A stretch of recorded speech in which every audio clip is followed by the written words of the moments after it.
Baik, assalamualaikum warahmatullahi wabarakatuh. Selamat siang teman-teman. Hari ini kita kembali lagi ya pada pelajaran IPS modul tema 13 saling melengkapi.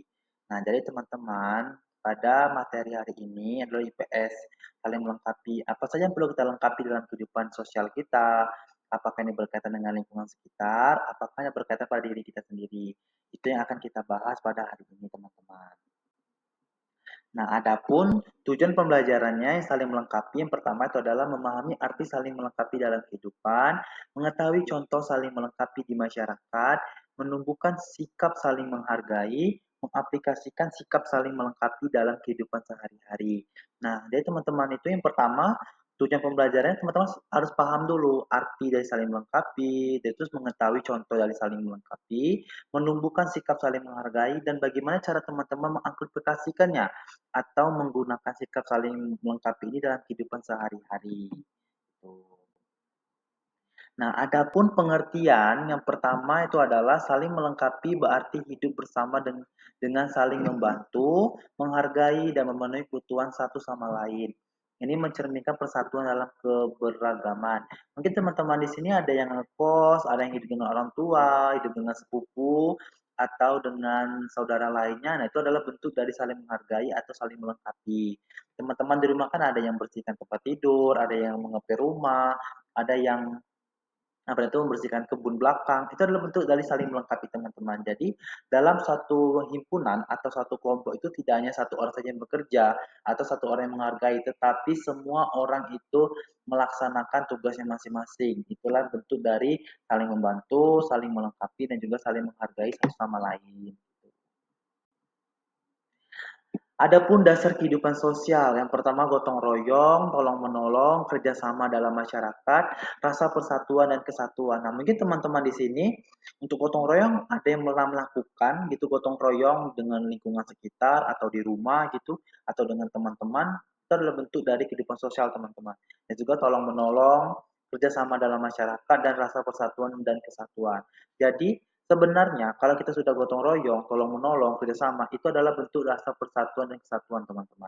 Jadi itulah bentuk cara kita untuk melaksanakan atau bentuk cara kita dalam mengikrarkan atau bagaimana bentuk kehidupan sosial kita dari gotong royong, tolong menolong, kerjasama, dan juga rasa persatuan dan kesatuan.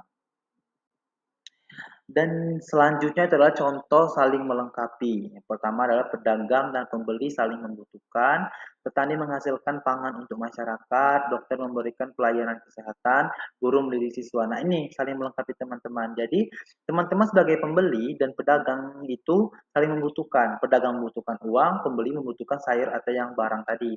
Petani menghasilkan pangan untuk masyarakat dan kita sebagai konsumennya itu adalah membelinya dan petani mendapatkan uang tadi. Dan juga seperti dokter memberikan pelayanan kesehatan. Jadi kita butuh kesehatan, dokter memberikan kesehatan, tapi kita memberikan uang. Itu adalah contoh saling melengkapi dan guru mendidik siswa. Nah, saat ini saya selaku guru mendidik kalian, memberikan materi kepada kalian, memberikan pemahaman. Itu adalah salah satu contoh saling melengkapi. Jikalau tidak ada siswa, maka guru tidak akan bisa apa untuk memberikan materi tapi tidak ada siswanya. Itu teman-teman. Nah, adapun manfaat saling melengkapi, yang pertama kehidupan jadi harmonis, pekerjaan lebih mudah, persatuan bangsa semakin kuat dan meningkatkan kesejahteraan bersama.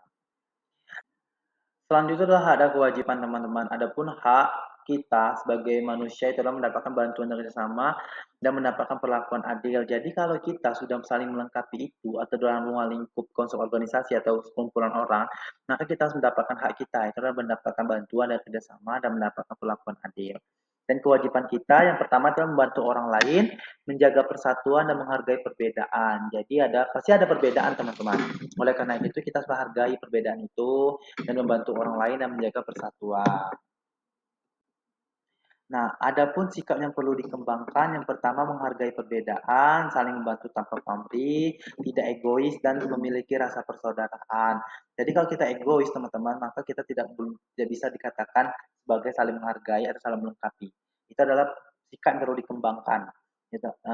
Bukan tidak egois itu perlu dikembangkan, teman-teman. Karena kenapa? Karena kalau kita egois, maka kita hanya memikirkan diri kita sendiri, tidak memikirkan orang lain. Selanjutnya itu adalah rangkuman. Nah, yang pertama saling melengkapi adalah sikap saling membantu dan menghargai. Ada masalah semua aspek kehidupan. Maaf, saya ulangi, ada dalam semua aspek kehidupan, bermanfaat untuk persatuan dan kesejahteraan, wajib diterapkan dalam kehidupan sehari-hari. Jadi, untuk saling melengkapi ini, kita harus membutuhkan orang lain dan orang lain membutuhkan kita. Jadi, kita benar-benar saling melengkapi. Tidak ada namanya manusia itu bisa berjalan berdiri di kaki sendiri. Bahkan untuk kita yang sudah meninggal pun, kita butuh orang lain. Oleh karena itu, kita harus saling menghargai, kasih sayang dan saling menghargai dan juga menghargai perbedaannya teman-teman. Nah, mungkin itu saja dapat saya sampaikan pada materi hari ini. Lebih kurang saya mohon maaf. Akhir kata, wabillahi taufiq walhidayah. Wassalamualaikum warahmatullahi wabarakatuh.